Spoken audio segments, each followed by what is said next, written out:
Assalamualaikum warahmatullahi wabarakatuh. Di video kali ini saya akan menjelaskan mengenai cross step atau tabulasi silang. Sebelumnya saya akan memperkenalkan diri saya. Perkenalkan, nama saya Laila Alawiyah Pulungan dengan NIM 4202530011 dengan dosen pengampu Pak Sudianto Manulang SSI MSc dan asisten lab Novan Setiadi Tindaon dan Ratna Ardita Sari. Kemudian di sini ada pengertian tabulasi silang atau cross step. Cross step adalah sebuah cara untuk mengelompokkan data pada tabel yang berasal dari baris dan kemudian membuat jumlahnya.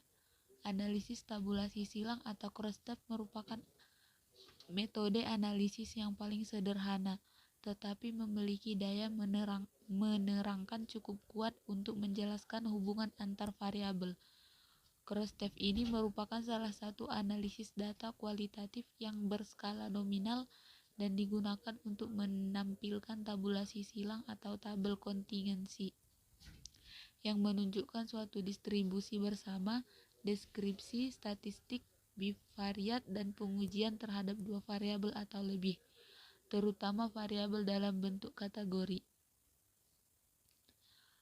Tabulasi silang dapat memberikan masukan atau pandangan mengenai sifat hubungan, karena penambahan suatu atau variabel pada analisis kualifikasi silang dua arah adalah sama dengan mempertahankan masing-masing variabel tetap konstan. Tabulasi silang dapat digunakan jika yang pertama, salah satu variabel bersifat kualitatif dan lainnya kuantitatif. Yang kedua, variabel berupa variabel kualitatif.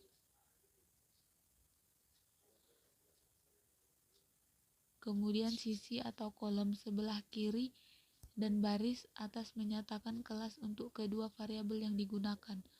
Untuk menginterpretasikan hasil pengolahan data pada tabulasi silang, ada dua hal yang perlu diperhatikan, yaitu yang pertama, apakah tingkat asosiasi antar variabel yang diukur tersebut signifikan atau tidak. Yang kedua, seberapa kuat tingkat asosiasi antar variabel yang diukur tersebut.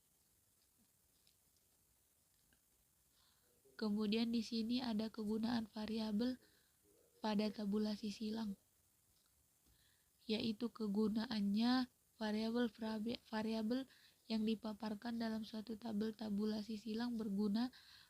Yang pertama, menganalisis hubungan antar variabel yang terjadi, melihat bagaimana kedua atau beberapa variabel berhubungan, mengatur data untuk keperluan analisis statistik, untuk mengadakan kontrol terhadap variabel tertentu sehingga dapat dianalisis tentang ada tidaknya hubungan palsu, atau pengecekan apakah terhadap kesalahan-kesalahan dalam kode ataupun jawaban dari daftar pertanyaan atau kuesioner. Kemudian di sini ada beberapa metode uji pada tabulasi silang atau cross step, yaitu yang pertama, uji C-squared dengan rumus sebagai berikut. Dengan uji squared digunakan untuk mendapatkan adanya hubungan atau pengaruh dua variabel nominal atau uji independen antar dua variabel kuat atau derajat hubungan antara variabel yang satu dengan variabel nominal lainnya yang dinyatakan dengan lambang C, singkatan dari koefisien dan kontingensi atau koefisien kontingensi.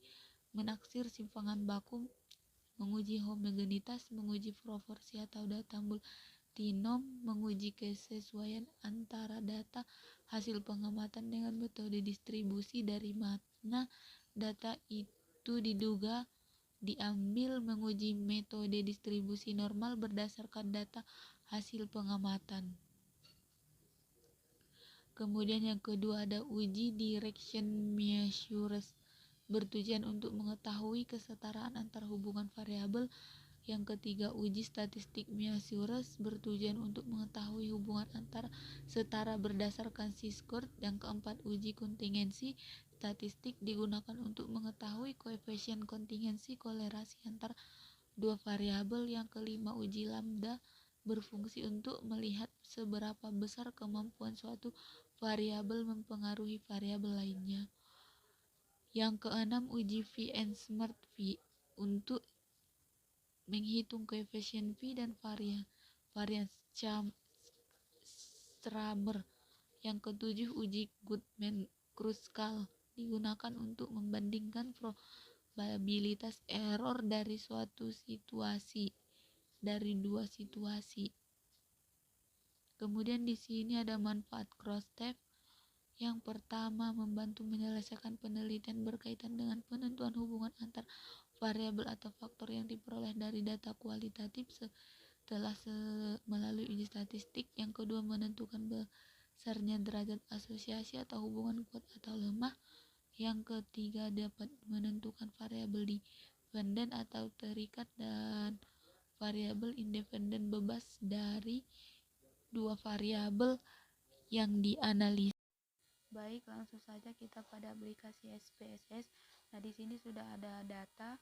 Kemudian langsung kita ke menu analis, kita pilih submenu deskriptif statis, kemudian kita pilih cross tab, dan di tampilan seperti ini, di mana di row kita buat gender, kemudian di kolom kita masukkan pekerjaan, terus kita pilih statis. Di sini kita pilih squared, kemudian continue. Kemudian di cell kita pilih observed dan continue, dan di format kita pilih ascending, kemudian oke, dan tampilannya seperti berikut. Nah, di sini sudah ada semuanya, dan sekian penjelasan dari saya. Jika ada kekurangan dan kesalahan, saya mohon maaf.